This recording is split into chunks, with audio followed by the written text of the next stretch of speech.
Did you miss your deadline to renew your Medicaid coverage? You can still send your completed annual review form to Healthy Connections Medicaid. You may be assigned to another health plan, but you can ask to come back to First Choice within 60 days of renewed Medicaid eligibility. It's your family. It's your choice. First Choice is the right choice. Renew and choose us. Visit selecthealthofsc.com/renew to learn more.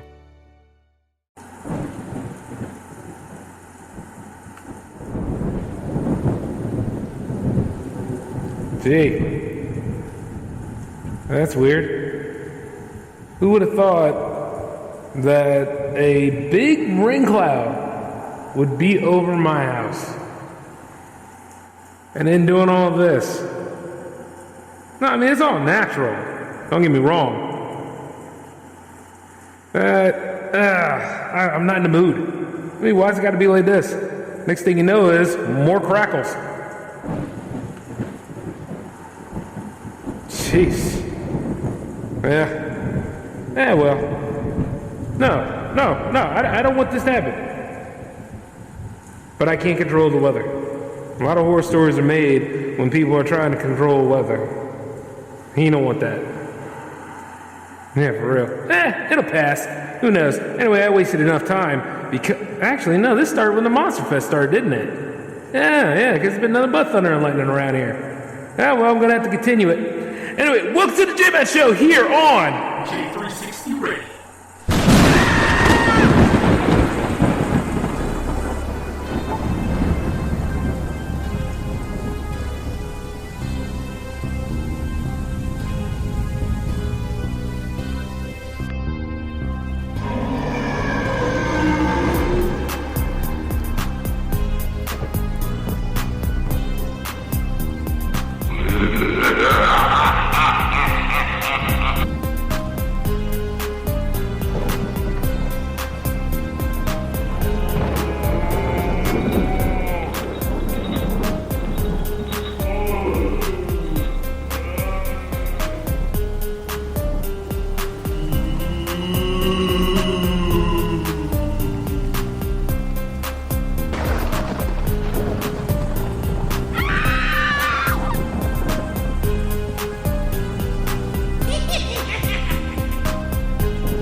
How's it going, J360 Legion? Welcome to the J-Man Show, here for episode 173. I'm Jay, of course. And, yeah, my voice is bad than normal, I see. I don't know, sometimes it goes under the weather during, in-between seasons, and then there's times where it gets strangely darker and mysterious and crazy as hell during the Monster Fest season. But hey, welcome back to another episode. I'm J-Man, of course, and we have some interesting things to talk about. For starters, gee, I hope this rain lets up, man. I got things to do tomorrow. Shoot, I'm trying to do some infield recording, you know what I mean? Other than that, though, I actually got some kaiju movies here. I did take a little time to work on a few things around here. That's why things are so discombobulated, because the episode was supposed to land at 9, but hey, I'm here. It's practically 10 o'clock. Let's just go ahead and get in with it, you know? Not to mention, one of my apps wouldn't let me start anything without an upgrade. And it never fails, too, because usually when I'm starting the show, that's when it wants to go ahead and do something. And I'm like, can't win, you know? I mean, some things I can, but then there's plenty I can't. But I'm here right now for you all, though. And I'll tell you one thing, the Monster Fest has been killing it lately, man. Managed to meet a whole bunch of new fans and all. Feeling really good about it. And if it's your first time listening and watching, yes, I'm J-Man, of course, and this is the main show that started J360 Radio off, and what everybody's probably talking about ever since, somebody tried to expose me last time, even though at the same time, the only thing they exposed was a rage and a fight they weren't ready for. You know what I'm saying? So that's just the way that be going. But you know, somebody else asked me this, are you going to do Chucky films? Nah. I like Chuck, but here's the thing. I don't really care to delve into his franchise like that. You know what I'm saying? He's a killer doll. I mean, what else can I talk about that somebody else hasn't talked about? But I will go ahead and say I didn't care for the remake that much. I don't know what it is. I mean, like, one, it's not an actual person putting their spirit into a doll. And two, I mean, the only reason why the doll was evil is because a guy was mad at his boss at work and decided to say, well, I'm going to fix you, I'm going to go ahead and make this one a defect copy as a way of discrediting the company. Like, there are ways to get back at people who employ you and don't do right by you, but not that kind of way. I mean, if anything, it just was... Whereas you can take the originals with a suspense of disbelief and then understand, like, you know, there's some strange things when it comes to voodoo. But that particular thing, nah, don't care for it. Don't care for it. Other than that, though, you know, just sitting back here going ahead and looking at the collection right off, and I see that, you know, some people were like this. Well, you know, you don't rate anything at a ×5. I'm like, yeah, I do. There's like a few films that I did rate on the Monster Fest this time at a perfect record. And keep in mind, there's no such thing as a perfect film. No, there isn't. But there is such a thing as an enjoyable film. Something with a strong theme and a message to it. Something that really resonates to you. Like Godzilla King of the Monsters, for instance. No, not the one from 2019, even though that one's good. And I will get to the legendary stuff a little later, but that one is good. I don't care what the critics say.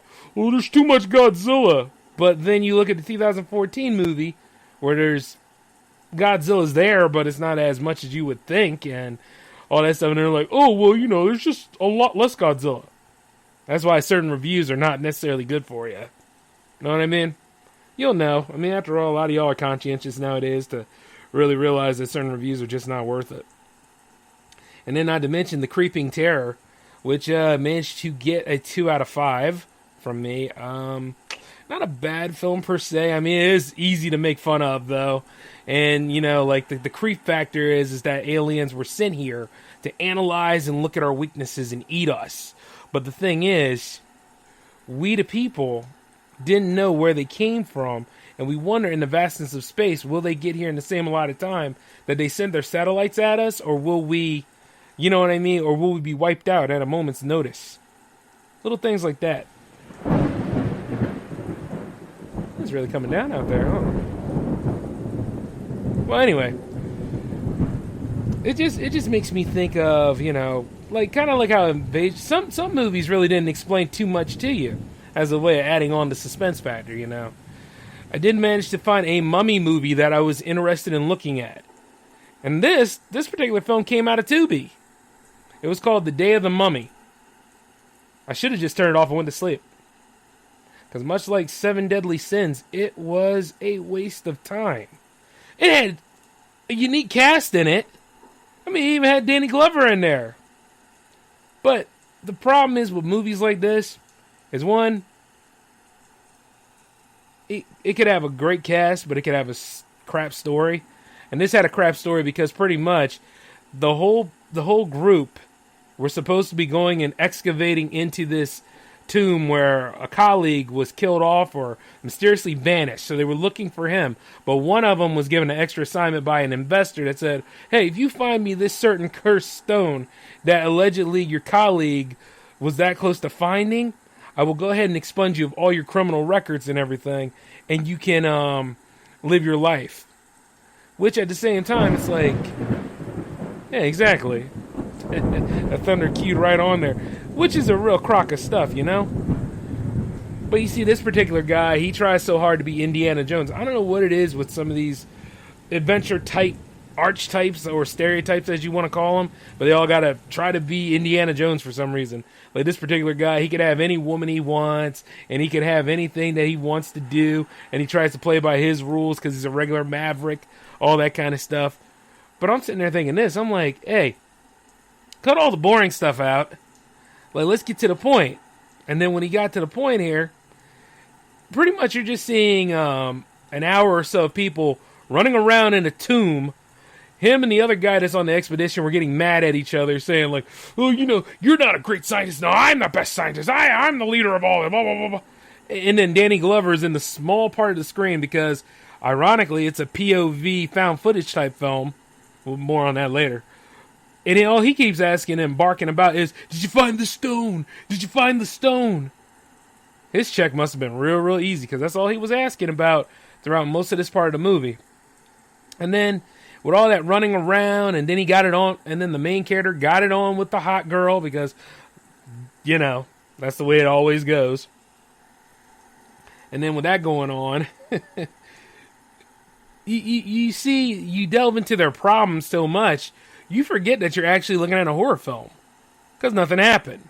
Oh, but then eventually something did, because at the same time when that last chase happened, the monster came up and grabbed the man by the by the shoulder, pulled him around, and clocked him one. Now, I'd never seen a mummy sucker punch people before, but that was awesome. I gotta admit, that was a saving grace there.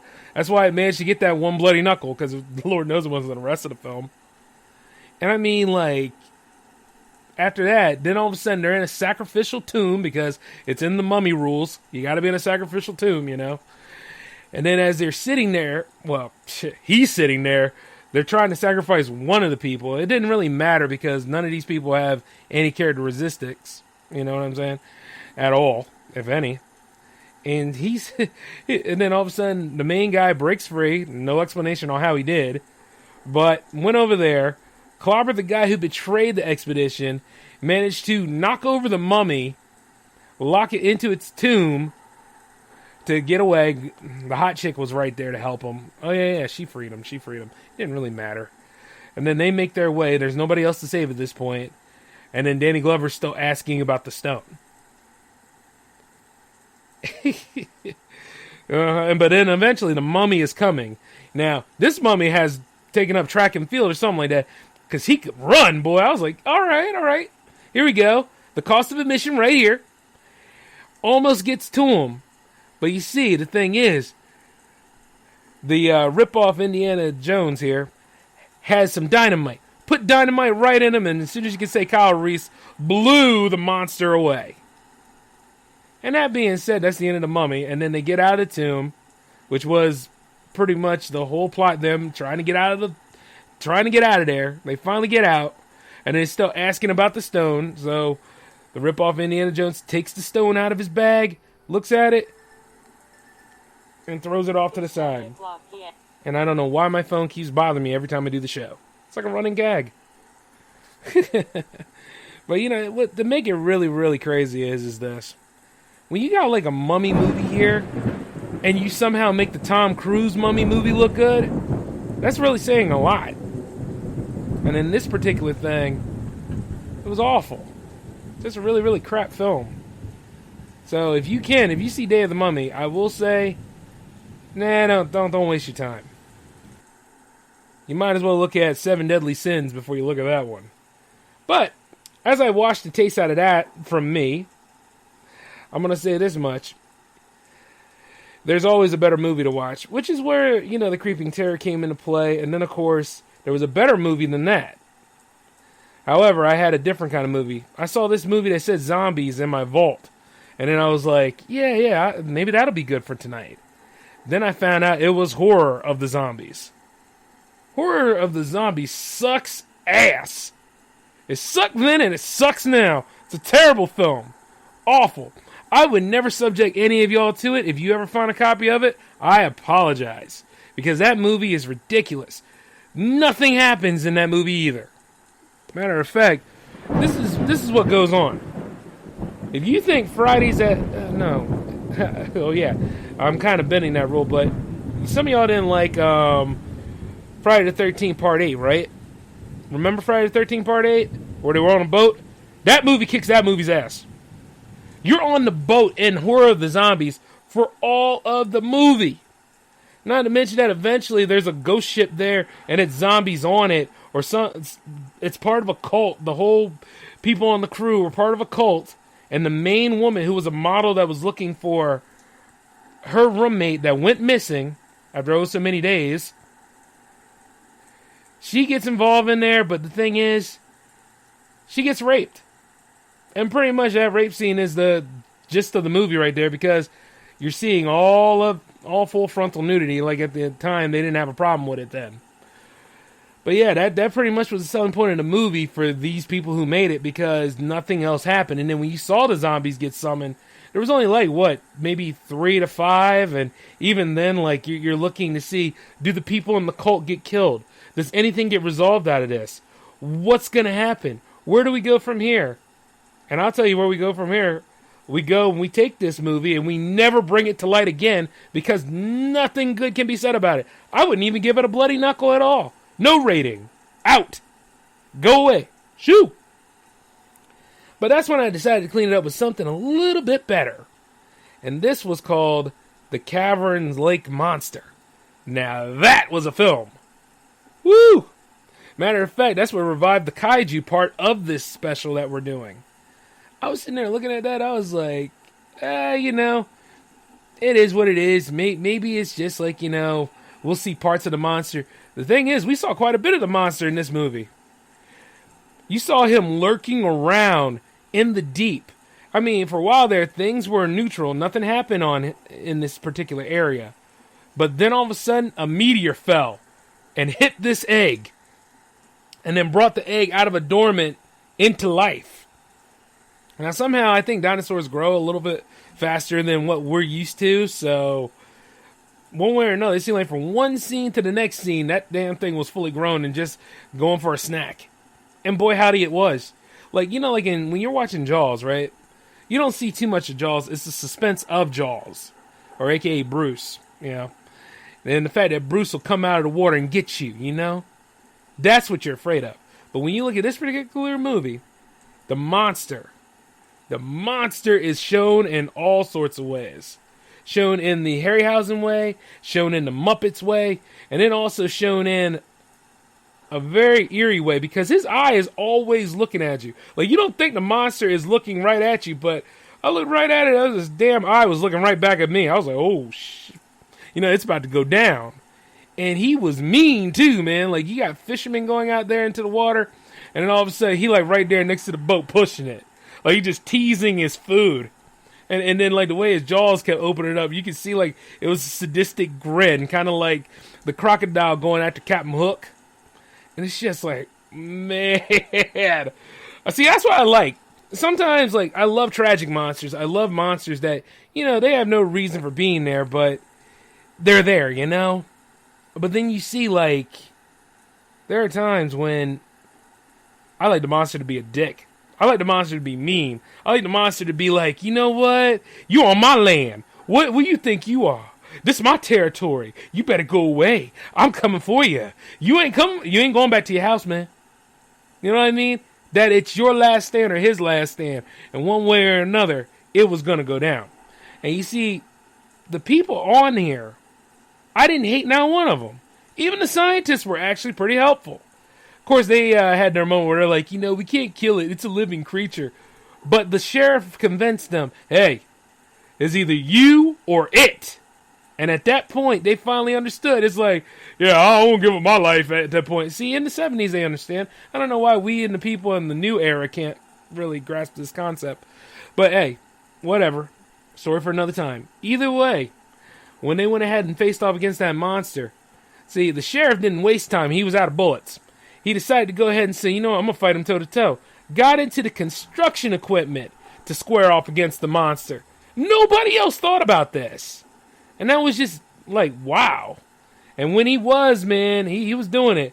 Of course, one of the comic relief was like, no, that's my fortune there. And I can't let him go like that, Sheriff. And then all of a sudden, the sheriff was like, whatever, come on. Which had to have been probably the dumbest idea that the sheriff may have had. Because the guy that was riding with him, he had just a shotgun. The shotgun ain't going to do anything to that dinosaur. I mean, it might make it mad, but that's about it. And boy, how'd he did it. Because, see, the monster had his jaws ready, clamped onto the comic relief, chewed him up. Did you miss your deadline to renew your Medicaid coverage? You can still send your completed annual review form to Healthy Connections Medicaid. You may be assigned to another health plan, but you can ask to come back to First Choice within 60 days of renewed Medicaid eligibility. It's your family. It's your choice. First Choice is the right choice. Renew and choose us. Visit selecthealthofsc.com/renew to learn more.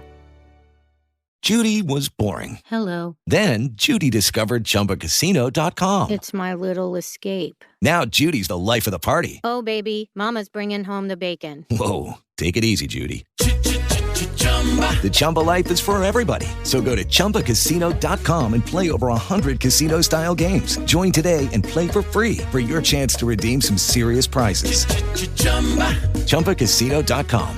No purchase necessary. Void where prohibited by law. 18+ terms and conditions apply. See website for details. Threw him off to the side like a rag doll and grin, and then look back over at the sheriff. And the sheriff is looking and everybody's looking at the dead guy, and they're like looking right back. And you know, when one of us go down, you deal with all of us. And indeed, the sheriff went at him, showed him his teeth on that tractor, chugged it right into the monster. Monster went, then all of a sudden, after getting impaled multiple times by the teeth of the construction unit, it goes and crawls off to die. And it goes out in a very pitiful way, though.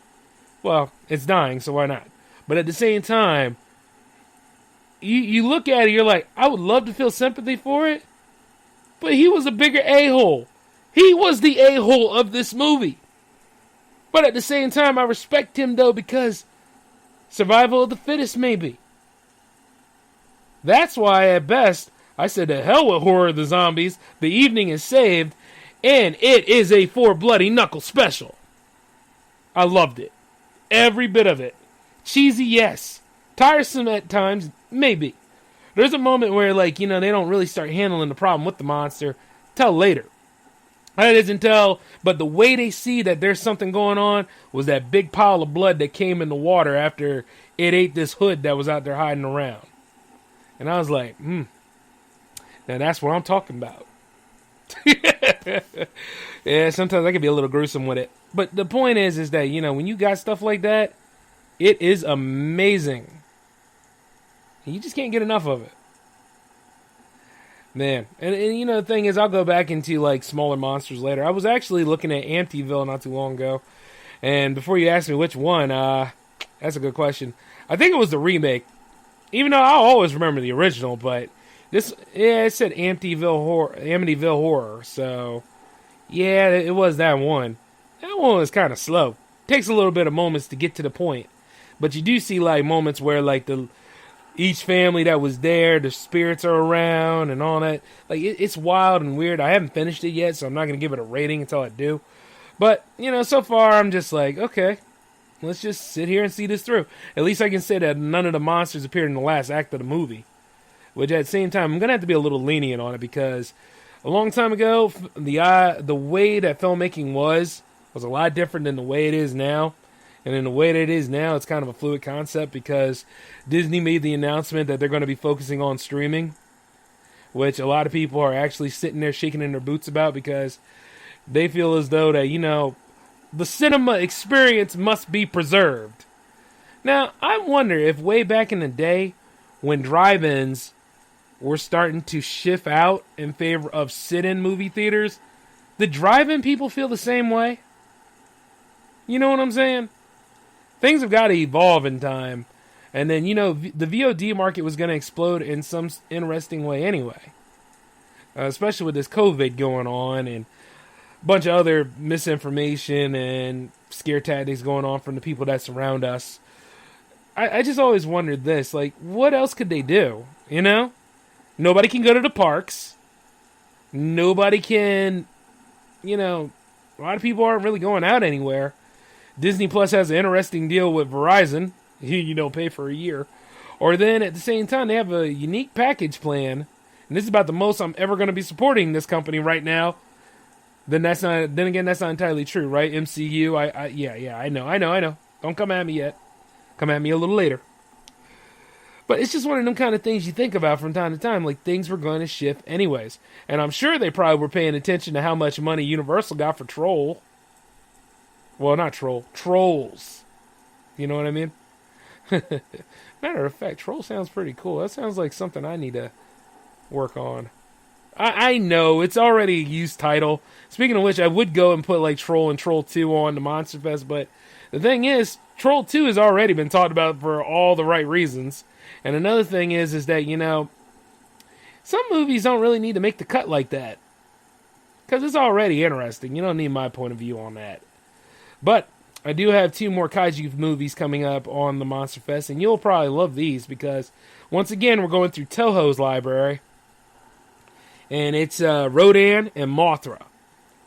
2 of the best flying monsters there is. And yes, a lot of people will say this. Well, Rodan was kind of a punk, man, especially in Godzilla King of the Monsters, where he got his behind whooped by Ghidorah and then started bowing to him and then went and bowed to Godzilla too. Say what you will. But a long time ago, Rodan used to be Godzilla's fighting buddy. They used to fight all the time against each other. In addition to teaming up, it was amazing. You know what I mean? Like, way back in the day, like in the 60s, in the Showa era, Rodan was a force to be reckoned with. Especially flying through everywhere, sonic emissions coming off of him, especially as he goes through multiple things. And not to mention, he had a mate in that movie. Like the very first movie that he was in. That movie was amazing. I don't care what anybody says. And then, of course, I think it was a comet that woke him up or something. Or no, it was molten heat that woke up the one egg, and then there was a second egg, and then, oh my god, I love Rodan. So, I'm going to redeem Rodan at this point. I will take it upon myself to do so by taking the classic movie from there, and then go ahead with Mothra's classic movie, because Mothra held her own. I'm not going to say that she didn't do a good job in the Godzilla 2019 remake. I think she did a fantastic job. They did her justice. The only thing that they did not get right, or maybe they just didn't have the time to implement that, is the laser from the antennae. Yeah, she has lasers from her antennae, and I was a little like, I'll roll with it, because when she sacrificed herself so that Godzilla could get his 3rd win, Godzilla became Burning Godzilla, and then you could see it was just them uniting and just destroying the hell out of Ghidorah. Which is why that Godzilla vs. Kong, that was something I was looking forward to in 2020. Well, this year, yeah. Looking forward to in this year, in addition to me graduating, and in addition to me going to the West Coast, man. See, all that stuff was supposed to happen this year. Damn COVID. Damn election, too, by the way, because, I voted. By the way, make sure you vote. Got time to throw that in. But, it's just like, I had those plans, but this is okay, because, the thing about me is if one plan don't go, believe me, I always have a backup for it. So it'll be all said and done, and then everything's going to come together, and I'll be out there anyway. So I ain't worried about it. But I do notice this much. Should Venom be included on the Monster Fest? Yes. It's going to happen. Because, you see, next week is going to be a bit of a mixture. Matter of fact, I think it's time that you guys manage to get doubles. I've been thinking about this. I'm going to have something for the kiddies, which is interesting because I'm not G-rated for anything, but there's plenty of Halloween specials that need to be discussed amongst the kid lineup. And then, of course, superhero, anti-hero fest time, which means that all you superhero fans out there, yes, we're going to delve deep into that too. Matter of fact, I'm going to have to bite the bullet, and I'm going to have to watch one of the most hated movies I could never stand as a kid to now. Ghost Rider Spirit of Vengeance. I hate that movie. I do. I was just like, ugh. I liked the first one just fine. Even when he was eating jelly beans. I thought it was, what's wrong with jelly beans? Everybody liked Jelly Bellies. The candy that you're supposed to hate is candy corn, after all, Am I still in the eye of the storm? Yeah, I guess I am. Well, little things like that, It's just that, I'm going to have to give it a look because I also got the 2 Hellboy movies, and I have Venom, of course. And let's see, what other Creep Factor films are on here? Darkman. There we go. I ain't looking at Darkman 2, and I ain't bothering with Darkman 3, but you get Darkman, though. And that's good enough. Step in the right direction. By the way, I've been also looking at some stories around here for, Delaware's sake. And I've managed to find, another creepy area. And you see, it's not the same as Cypress Swamp last time I told you about. But Lum's Pond is actually a dark, dank area in Delaware. Well, it's not dark. It's dark now, but, it's dank as hell, like when it's, when we're knee-deep in fall time, in wintertime, because the fogginess just comes off of it just right, and it's the right atmosphere for either that scene from The Godfather or the set of Swamp Thing.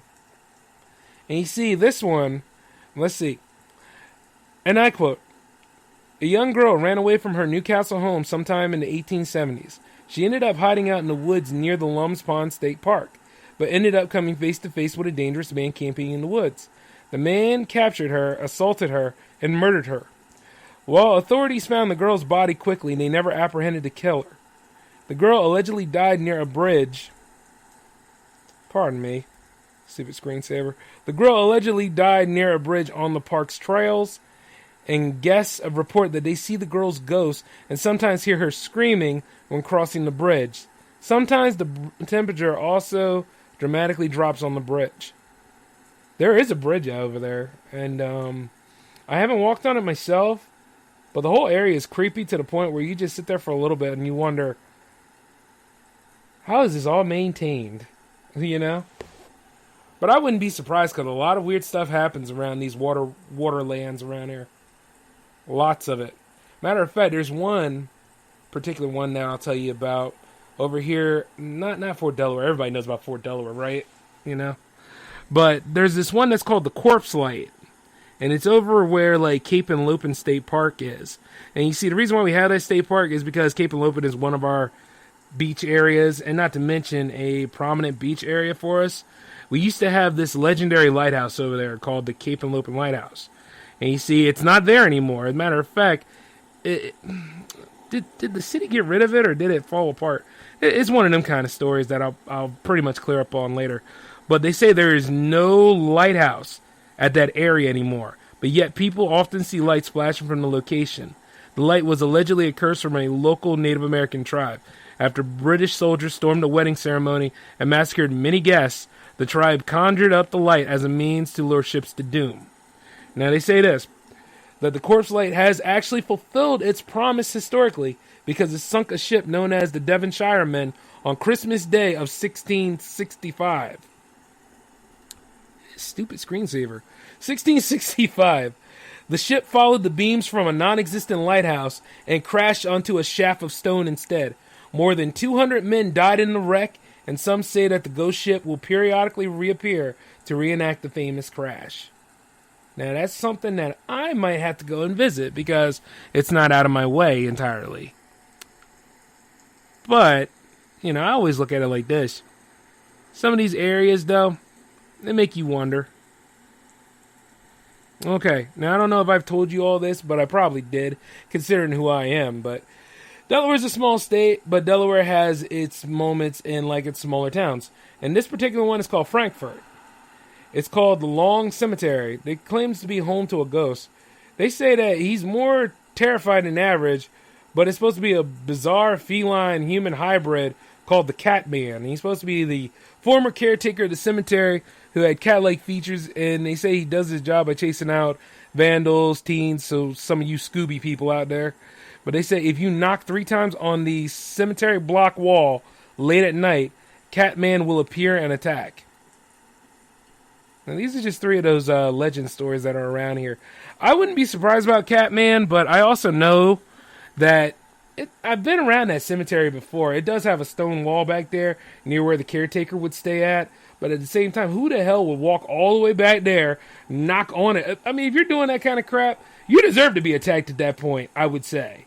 Because you're ruining somebody's sleep. Kind of like Dampy, the gravekeeper on Zelda, You only meet him one time, but still at the same, why would you? Little things like that. But of course, they say the Battle of Cooch's Bridge, if you go out there late at night, and like if you park, turn off your car will start moving on its own, and then there's supposed to be a sound of fifes playing in the background because the ghosts that were there were in the Revolutionary War, and they believe that your car is actually a cannon, so they're taking your cannon here to go ahead and fight against the enemy. That would be kind of neat. But they also say there was a headless revolutionary soldier that walks around on that bridge. Why is it always a bridge? Well, that's what they say. And then, of course, there's the John Dickinson plantation that's not too far from where my parents live. And yes, it was one of those areas that has negative connotations for African Americans. But also, he was a penman of the Revolution. He used to write a lot of different documents regarding the Revolutionary time. Kind of our local hometown Thomas Jefferson, if you will. But you see, the thing is, they say, and this is from people that work there, they say, like, late at night, you can hear the sounds of papers being moved or something scribbling or writing around in the building. And then, of course, like somebody's still there. You know what I mean? I'm thinking this. I'm like, could it be him? Or could it be the janitor late at night? So many questions. And then again, if it is John Dickinson, keep in mind, I only been there when I was like, 9? So it's like, I don't know what's going on over there now. Could be a lot of ghosts there, but there is this thing over at a chapel that's called Barrett's Chapel. And the bell hasn't worked, or there's something about the bell. Like, the bell has no way of ringing. But then there are times at night where if you listen carefully, you can hear it ring. Like it has no way of doing it. Like, the underside of it's bare and everything, but there's still ringing coming from it. And I think that's like the weirdest thing ever. Not to mention the hellish light that surrounds it, but, that's just me saying that. But yeah, all this weird stuff that happens here in Delaware, and I know it's just the tip of the iceberg because there's more to come. You know what I mean? And one of these days, covet or no covet, I'll go and investigate it. Not like ghost hunters and crap. Like, I'll really just go take a look, see if it's there. If it ain't there, I'll go away. You know what I mean? But yes, I love this time of the year simply because of all these legends and stuff. But if you have any legends that you'd like to throw at me, feel free to email me, j360productions@outlook.com, or even better, send me a voicemail about it using the hotline, which is 240-903-1634. I'm willing to hear it all, and if it's great, I'll play it on the show. You know what I'm saying? A little interaction. But yeah, I don't know if we're out of the eye of the storm yet, but well, hopefully everything's good. I hope I rolled my windows up in the car. I know I did, so don't worry about that. I ain't that crazy now. But that's all I got for you guys right now until I start bringing in the rest of the entrees of the Monster Fest, which some of these should be in the mail tomorrow, I hope. So until then, this is the J-Man signing off.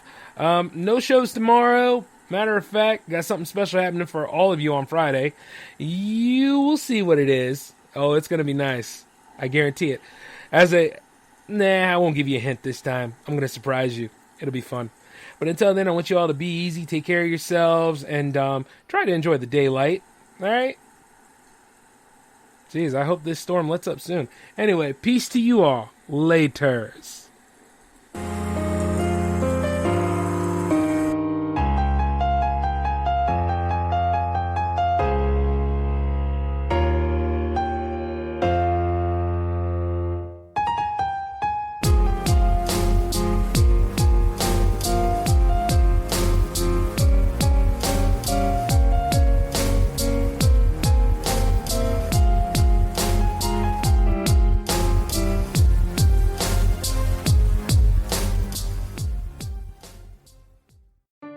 Did you miss your deadline to renew your Medicaid coverage? You can still send your completed annual review form to Healthy Connections Medicaid. You may be assigned to another health plan, but you can ask to come back to First Choice within 60 days of renewed Medicaid eligibility. It's your family. It's your choice. First Choice is the right choice. Renew and choose us. Visit selecthealthofsc.com/renew to learn more.